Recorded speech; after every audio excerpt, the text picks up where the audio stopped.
बिस्मिल्लाहिर्रहमानिर्रहीम। आज के प्रोग्राम के साथ मैं हूं नुसला मलिक। नाज़रीन, पाकिस्तान और अमेरिका के मौजूदा तल्लुकात के तनाज़र में नायब वज़ीर ख़ारजा का दौरा पाकिस्तान, उसके साथ साथ दौरा हिंदुस्तान बड़ी अहम पेशरफ्त शुमार किया जा रहा है। इसके साथ साथ जो अफ़गानिस्तान की सूरत हाल है वो भी बड़ी तशवीशनाक है। पूरे कतर के अंदर इस वक्त अफ़गान क़यादत भी पहुँची है और ये भी कहा जा रहा है कि अफ़गानिस्तान की क़यादत के मुज़ाकरात अमेरिका से हो रहे हैं। गोया कोई ना कोई नतीजा ऐसा निकलेगा जिसके बारे में पूरी दुनिया इस वक्त परेशान दिखाई देती है। पाकिस्तान के अंदर सियासत रोज़ बरोज़ बदल रही है और ये भी कहा जा रहा है कि मुल्क में जो कुछ माजी में हो चुका शायद उसको भी रेक्टिफाई करने का वक्त आ गया। मैशत बड़े बुरे हाल का शिकार है। इसके साथ साथ खारजा पॉलिसी और पाकिस्तान की सरहदें एक बड़ा इस वक्त चैलेंज बन चुकी हैं। इन हालात में पाकिस्तान को करना क्या चाहिए और पाकिस्तान की सियासत में अब मुस्तकबिल किसका है? पीपल्स पार्टी PMLN कहाँ खड़ी हैं? उनकी दूरियों का फ़ायदा आखिर कौन उठा रहा है? क्या हुकूमत को इससे फ़ायदा पहुँचा? ये सारे सवालात आज हम रखेंगे पाकिस्तान पीपल्स पार्टी के सीनियर रहनुमा और साबिक वज़ीर दाखिला जनाब रहमान मलिक साहब के सामने। रहमान मलिक साहब, बहुत बहुत शुक्रिया प्रोग्राम में वक्त देने का। प्रोग्राम का आगाज़ अगर पाकिस्तानी सियासत से कर लिया जाए तो लगता क्या है, PMLN और पीपल्स पार्टी अपनी अलग अलग पॉलिसियों के तहत चलना शुरू हो गई। PDM से निकलने के बाद पीपल्स पार्टी अपने लिए कुछ गुंजाइश देख रही है, जबकि PMLN के बारे में कहा जा रहा है कि शायद PMLN अपने रास्ते हमवार कर चुकी है। बिस्मिल्लाहिर्रहमानिर्रहीम। नसरुल्लाह मलिक साहब, आपको मेरा बहुत बहुत सलाम। जितने मेरे बहन भाई बुजुर्ग देख रहे हैं उनको मेरी तरफ से सलाम। आपने पहला सवाल बड़ा सख्त कर दिया, पर्चा सख्त डाल दिया आपने। सियासी सवाल को अगर आप इसी को डिटेल से देखें तो सियासत एक पानी के बहाव की तरह होती है और ये रुकती नहीं है, ये अपना रास्ता खुद बना लेती है। जब PDM, आपको देखा होगा कि PDM ने जो एक मैं कहूँगा कि नॉन पॉलिटिकल एक एटीट्यूड किया कि एक शो काज नोटिस उठा के पाकिस्तान पीपल्स पार्टी को दे दिया और उस शो काज नोटिस ने दोनों में एक वेज क्रिएट कर दिया। लेकिन पाकिस्तान पीपल्स पार्टी ने ट्राई किया कि इसको हम अमेंड कर लें। अगर PDM जो है वो नोटिस जो दिया है शो काज नोटिस उसको विड्रॉ कर ले तो एक छोटा सा लफ्ज़ है सारी कह देती है तो पीपल्स पार्टी वापस आती। ये CEC का मामला था, एक फैसला था जिसमें मैं भी मौजूद था और हमारे सारे जितने कायदीन हैं इसी के एक मशवरे पे उन्होंने जो दिया अपनी क़यादत को, यही था कि अगर वो माफ़ी मांगते हैं और शोकाज नोटिस वापस लेते हैं तो हमें ज्वाइन कर लेना चाहिए PDM। लेकिन मेरा PDM की कहीं और अंडरस्टैंडिंग होगी कि ऐसा नहीं था कि पीपल्स पार्टी जो है उसको एतमाद नहीं था मुस्लिम लीग नवाज़ के ऊपर, मुस्लिम लीग नवाज़ को एतमाद नहीं था पाकिस्तान पीपल्स पार्टी के ऊपर, क्योंकि कुछ खबरें ऐसी थी कि दोनों जमातें इस्टेब्लिशमेंट के साथ अपने तल्लुकात को बेहतर कर रही हैं। देखें, जहाँ तक इस्टेब्लिशमेंट की बात है, इस्टेब्लिशमेंट पाकिस्तान की इस्टेब्लिशमेंट है और मैं समझता हूँ कि डिफेंस फोर्सेस एक स्टेक होल्डर है पाकिस्तान की सिक्योरिटी के लिए। मैं नहीं कह सकता कि कौन सी पार्टी किस लेवल पे किससे बात कर रही थी, लेकिन ये फैक्ट ज़रूर है कि अगर ये PDM रहता पूरा इंटैक्ट, पाकिस्तान पीपल्स पार्टी और नून जिस अंदाज से शुरू हुए थे और मैडम मरियम और चेयरमैन बिलावल भुट्टो जिस अंदाज से इकट्ठे खड़े होते थे तो उसका इम्पैक्ट बहुत अच्छा आ रहा था उस वक़्त। लेकिन बदकिस्मती से ये एक दोस्ती का अंदाज, सियासी दोस्ती का अंदाज जो है वो बदल गया।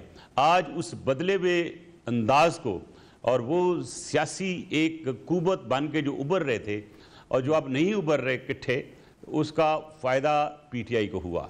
और रही बात के एजेंडा क्या पार्टीज़ का, हर पॉलिटिकल पार्टी का अपना एजेंडा होता है और हमारी पाकिस्तान की सियासत, नुसरुल्लाह मलिक साहब आप मेरे साथ हम काम कर रहे हैं इकट्ठे वहाँ लंदन से, बीबी एग्जाइल में थी, आपने उनकी बहुत इंटरव्यू किए, मेरे भी इंटरव्यू बहुत किए और उस वक्त के हालात को अभी के साथ कंपेयर करें तो आपको ये भी पता होगा उस वक्त इंडिपेंडेंटली नून उस वक्त बात कर रही थी मुशर्रफ साहब के साथ, एक ब्रिगेडियर साहब के थ्रू, और मेरी डायरेक्ट बात हो रही थी through Tariq Aziz and one very senior officer of the army कि हम ट्रांजिशन चाहते थे कि इलेक्शन जो हैं वो वक्त पे हों और इलेक्शन में दाखिली ना हो।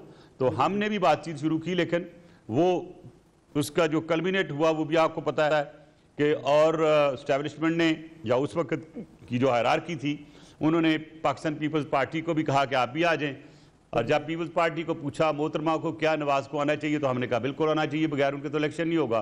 तो वो वक्त आया कि दोनों इकट्ठे आए, फिर हालात जैसे आगे बढ़े वो आपके सामने हैं। लेकिन मलिक साहब, अगर जो है इस वक्त अपोजिशन की तरफ से इमरान खान साहब को कोई खतरा नहीं है, उसके बावजूद ना गवर्नेंस बेहतर हो सकी, ना जिसकी आप बात करें इकानमी की, ना इकानमी बेहतर हो सकी, और खारजा पॉलिसी के लिहाज से पाकिस्तान मुश्किलात का शिकार है। जो सियासी गवर्नमेंट्स होती हैं उनके लिए जो खतरे होते हैं बड़े सीक्रेट होते हैं, महफी होते हैं, उसमें वो किसी वक्त भी उजागर हो सकते हैं, सामने आ सकते हैं। मैं नहीं समझता कि जो पीटीआई की गवर्नमेंट जो है इस वक्त टोटल आउट ऑफ डेंजर है। इसका danger not only from the opposition, लेकिन उनकी सबसे बड़ी अपोजिशन इसकी वक्त प्राइस हाइक है, और जो प्राइस हाइक है वो किसी वक्त भी पब्लिक को मजबूर कर देगी सड़कों पे आना।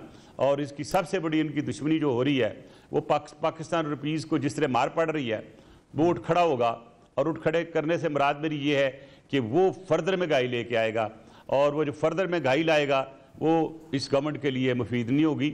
लोगों को रिलीफ चाहिए, लोगों को बड़ी बड़ी लच्छेदार तकरीरें नहीं चाहिए, लोगों को वो पॉलिटिशियनों को लड़ते हुए नहीं देखना चाहते, उनको उसका कोई फ़ायदा नहीं है। उनके लिए कोई भी हुकूमत में हो, उनके लिए एक रिलीफ की सूरत में सामने आना चाहिए, ताकि उनको खाने को वक्त पे खाना मिल सके, सस्ता मिल सके। मलिक साहब, वज़ीर आज़म साहब और वफाकी वज़रा तो ये मानने को तैयार ही नहीं है। वो कहते हैं महंगाई दीगर ममालिक की निस्बत हमारे पास कम है, पेट्रोल जो है फ्यूल प्राइसेस दीगर ममालिक के पास नहीं देखें, वो देखें उनको नसरुल्लाह साहब उनको ये बताएं कि क़ुव्वत ख़रीद और महंगाई आपस में इंटरलिंक्ड होते हैं। ठीक, वहाँ की तनख्वाहें और वहाँ की जो औसतन आमदन है वो आप देख लें, वहाँ की फैसिलिटीज़ देख लें, नेशनल हेल्थ का पूरा उनको कवर होता है, और वो लोग जिनके पास रोज़गार नहीं होता उनको एक फिक्स्ड अमाउंट मिलती है, उनकी मेडिकल से लेकर स्कूलिंग फ्री होती है। यहाँ आप उनके साथ कंपेयर ना करें कि जी वहाँ अभी भी पाकिस्तान बेहतर है। कैसे बेहतर है? आप जाके अभी स्टेटिस्टिक्स डिवीजन की जो भी लेटेस्ट फिगर्स आई हैं, टमाटर से लेकर प्याज से लेकर अदरक से लेकर आटे से लेकर हर चीज़ महंगी हुई है। 25% तो स्टेट में महंगाई होगी, तो आपकी जो तनख्वाह 15,000 है उसको आप निकाल लें तो 4,000 तो वो वैसे ही कम हो गई। तो आपके पास जो क़ुव्वत ख़रीद है वो तो आपकी जो अवेलेबल आपके पास पैसा है या अवेलेबल रिसोर्सेज हैं उसी में पूरा करेंगे ना। तो मेरा ख्याल है कि वैसे हुकूमती नारे अभी भी हैं, चलेंगे, और यही कहेंगे महंगाई नहीं हुई है, लेकिन फ़ैसला उस पाकिस्तानी अवाम ने करना है जो बाज़ार जाती है रोज़, और वहाँ से जो पहले एक चीज़ 100 की थी वो 300 को मिलती है, तो रोता हुआ वापस आता है। रहमान मलिक साहब, एक ब्रेक प्रोग्राम में शामिल कर लें, खारजा पॉलिसी की बात भी करते हैं। मुस्लिम लीग नवाज बड़ी मुतहरक नज़र आई है पिछले चंद दिनों से, चंद हफ्तों से, उस पर बात करेंगे, फिर ख़ास तौर पे जायज़ा लेंगे अमरीकी नायब वज़ीर ख़ारजा का दौरा पाकिस्तान, लेकिन एक ब्रेक के बाद।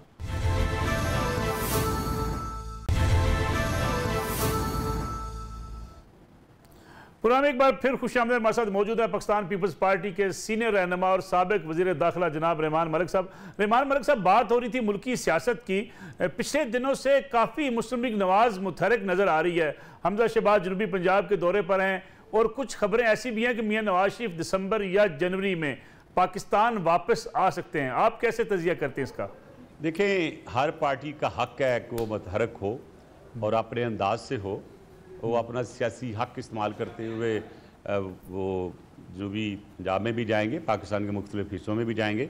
आपने देखा है कि बिलावल भुट्टो ज़रदारी साहब भी बहुत मुतहरक हैं इस वक्त, अभी कश्मीर में थे, और जिस अंदाज से young chairman is moving all over the country, और उनका भी अपनी एक सियासी हैसियत है, और वो भी अपनी सियासत को आगे लेके चल रहे हैं।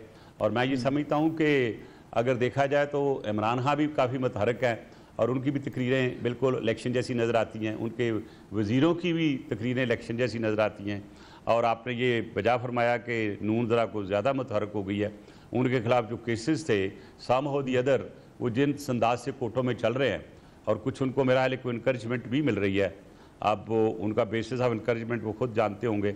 एक उनके वकील भी अच्छे हैं, दूसरा उन्होंने अपनी जो हिकमत हमली है वो ऐसी अपनाई कि नून लीग बहुत सी ख्वाहिशों के होने के बावजूद पीटीआई के दूसरों की किसी को तोड़ नहीं सके।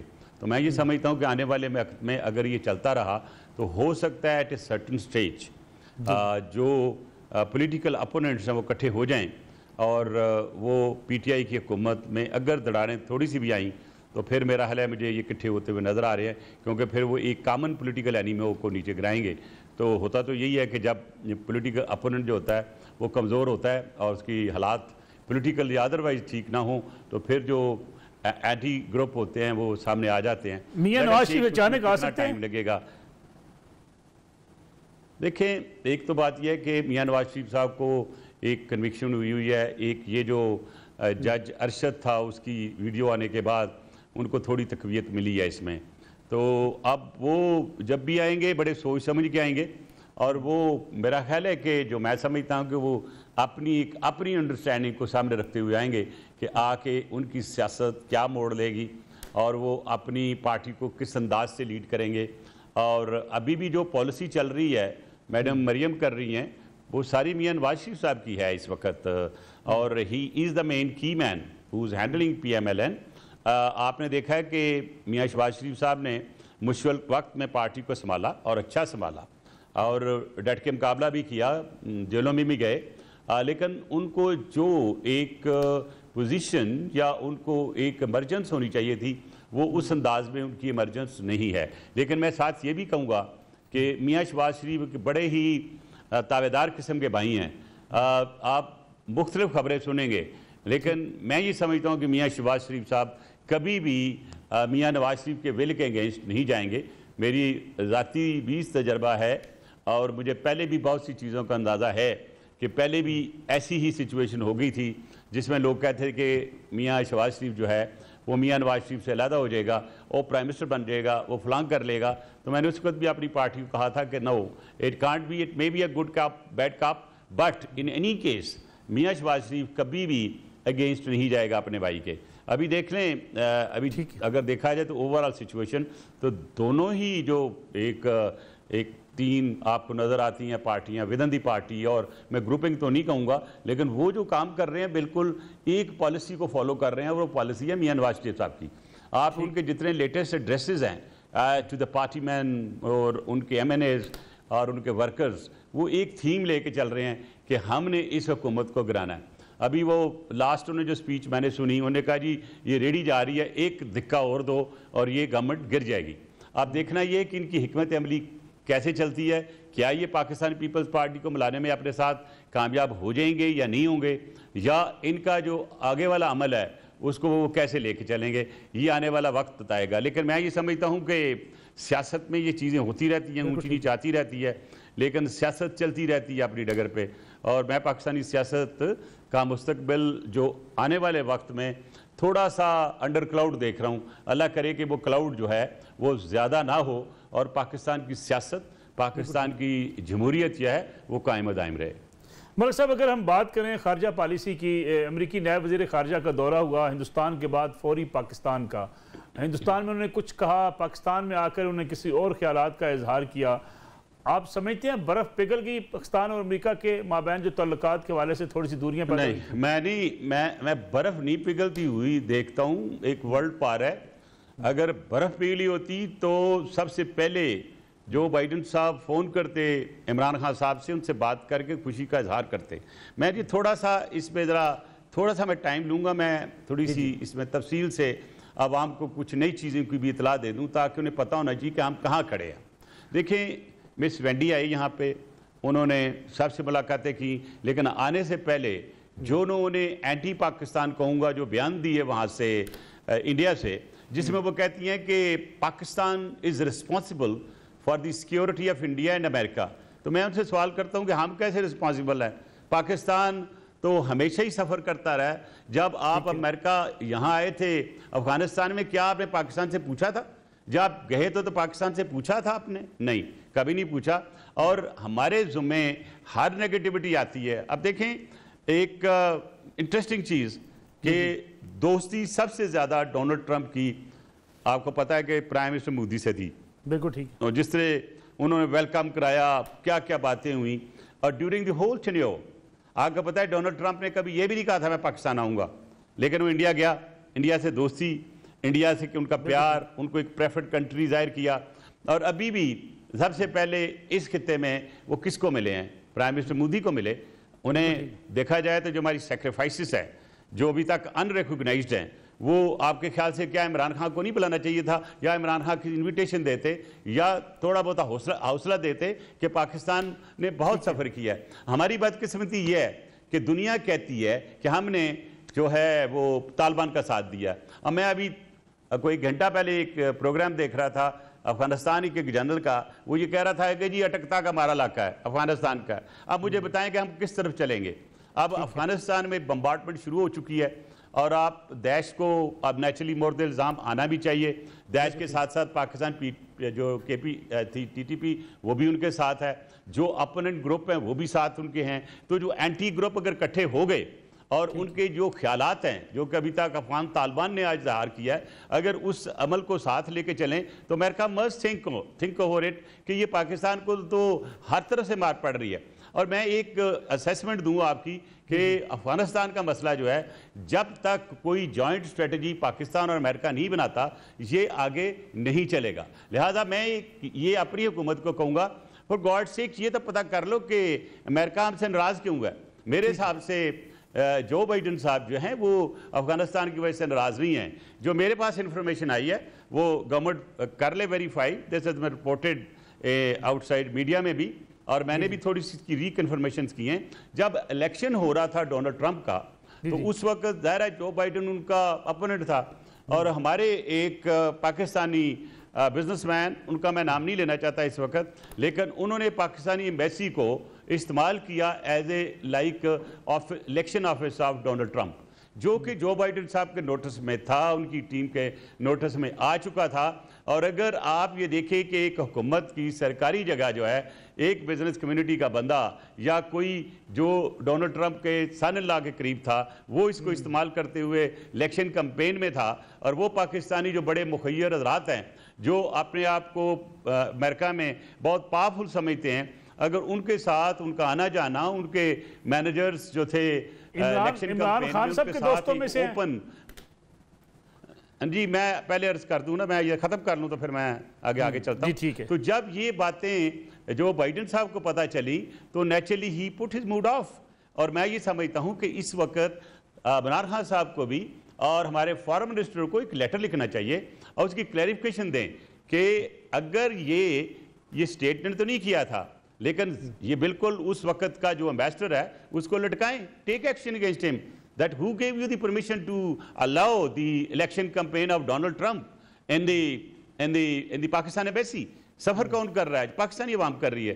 किसके खिलाफ प्रोपेगेंडा हो रहा है? पाकिस्तान के खिलाफ हो रहा है। तो लिहाजा जो मिसकम्युनिकेशंस है, मिसअंडरस्टैंडिंग है, उनको निकालना चाहिए। हमारी लॉबिंग बिल्कुल नहीं है, ना शायद हम करना चाहते हैं, और इसके लिए मैं आपको एक प्रपोजल देता हूँ, hope the people will like it. मैं ये कहता हूँ कि अगर वाकई आप अफगानिस्तान का हल चाहते हैं तो मेरी अमेरिका से अपील होगी, डोनाल्ड जो बाइडन साहब है उनसे डायरेक्ट मैं उनको लिखूंगा भी, मैंने एक मजमून लिखा है इसके ऊपर, कल शाया होगा, और मैं ये प्रपोज कर रहा हूँ कि आप एक कमीशन बनाएं इंटरनेशनल लेवल पे जिसमें पाकिस्तान, अफगानिस्तान, चाइना और सऊदी अरेबिया ये इसमें हों, और ये वर्कआउट करें a strategy, a plan as to how to go forward for Afghanistan. उनके साथ जो आपने कंडीशन रखनी है वो रखें, उनके दस्तखत करवाएं, उनको फॉलो करवाएं। अगर वो फॉलो शुरू करते हैं कि 25% भी उसका कर लेते हैं तो उनको एक रिलीफ दें। अगर आप आज, मैं दोबारा रिपीट कर रहा हूं अपने पाकिस्तानी बहन भाइयों के लिए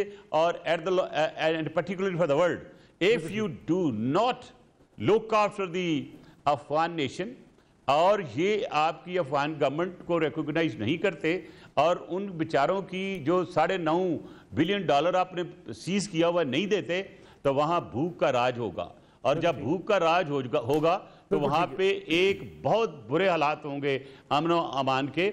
और मैं देख रहा हूं कि जो एक सिविल वार की सिचुएशन है वो सामने आएगी, और फिर वो स्पिल ओवर हमारी तरफ भी नजर आता है। और सबसे बड़ी गलत बात जो होगी कि Afghanistan will become a hub of terrorist, world terrorist, international terrorist, और फिर आप उसको नहीं संभाल सकेंगे।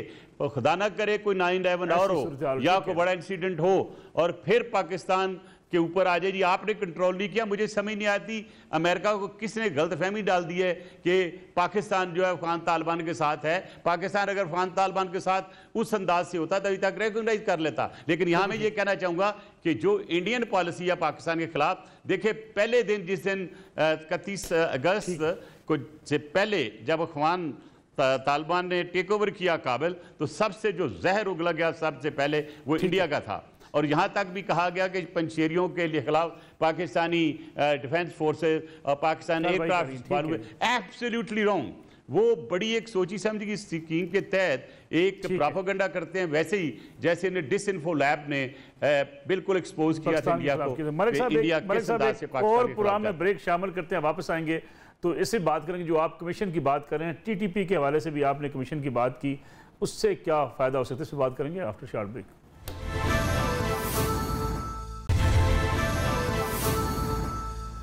प्रोग्राम में एक बार फिर खुशामदीद। इमाम मलिक साहब, आपने बात की कि ट्रुथ कमीशन बनना चाहिए टीटीपी के हवाले से भी, इसका फायदा क्या होगा? क्योंकि कुछ लोग तो ये मुखालफत कर रहे हैं कि टीटीपी से बात नहीं चाहिए। नहीं, मैं तो ये कह रहा हूँ कि ट्रुथ कमीशन जब होता है वो बातचीत नहीं होती, वो एक एवेल्यूएशन होती है। आज तक हमने कोई फार्मर एवेल्यूएट नहीं किया कि हमें टीटीपी की वजह से कितना नुकसान हुआ, पॉलिटिकली और मजहबी लिहाज से और इकोनॉमिकली।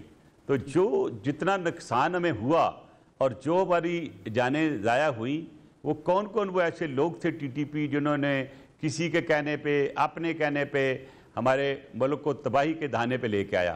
तो कम से कम अकाउंटेबिलिटी तो होगी।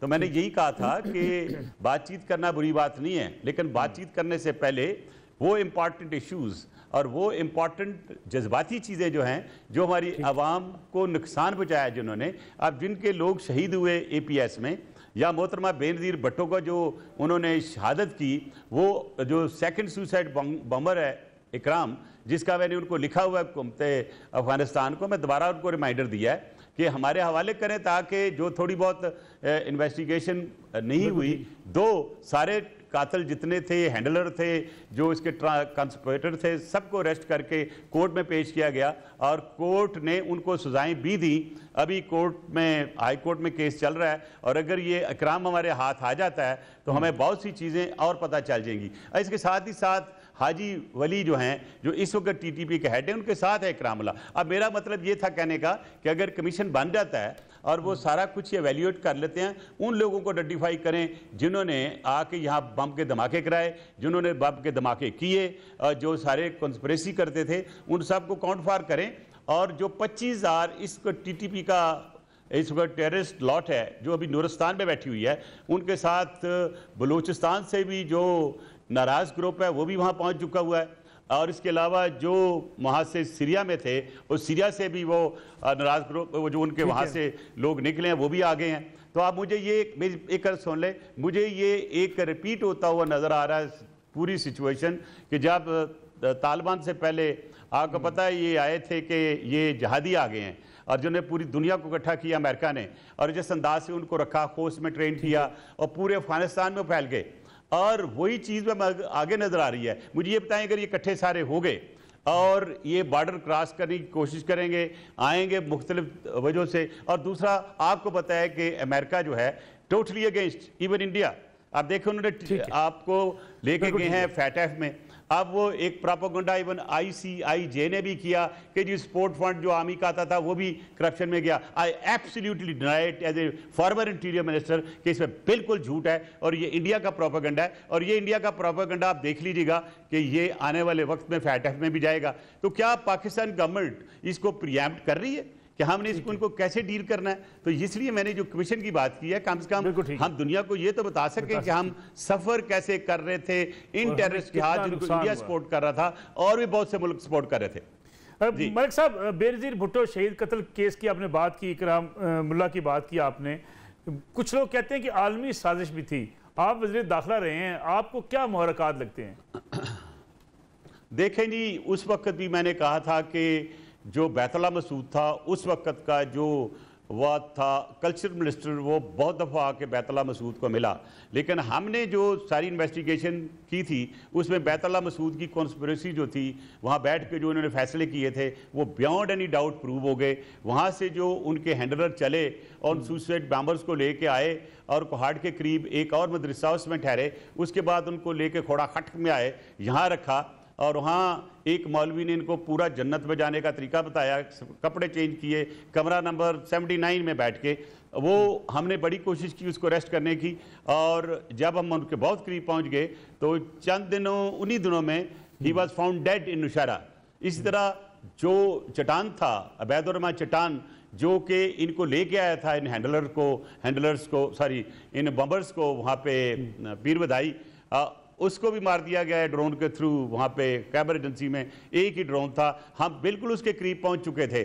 और ज़ाहिर अगर ड्रोन किसी को मारा जाता है और वो पाकिस्तानी है, और the only drone which comes and hits Abaidurrahman उर्फ चट्टान, तो आप अंदाज़ा कर सकते हैं। मेरा हाल एक वक्त आएगा और फिर जब कभी जैसे विकी लीक्स आती हैं, दूसरी आती है, कहीं से लीक एक आएगी और हो सकता है कि उसमें जो इंटरनेशनल कंस्पिरेसी की आप बात कर रहे हैं शायद वो सामने आ जाए, लेकिन ये हकीकत है। अगर मोहतरमा आज जिंदा होती, लेकिन ड्रोन का इस्तेमाल तो वहीं से किया जा रहा था ना जी, इंटरनेशनली अगर देखा जाए इसको तो। हाँ, मैं इसका थोड़ा सा आपको वाज़ह भी कर देता हूँ कि ये टीम थी हेडेड बाय एक खोसा साहब थे हमारे डीजी, और बड़े ऑनेस्ट एंड वेरी कॉम्पिटेंट। इसके अलावा दो इस वक्त IG हैं पुलिस के, और सब जो ईमानदार भी मशहूर है और कॉम्पिटेंट है, उनकी JIT बनी थी और इन्वेस्टिगेशंस भी उन्होंने की थी। और तकरीबन 3 महीने हम बिल्कुल ब्लाइंड थे, हम आगे नहीं बढ़ रहे थे, और सारे टेलीफोन की स्क्रीनिंग की, उसमें कोई 2 फ़ोन हमें मिले जिसका उसके कनेक्शन मिला तो वो बंद थे।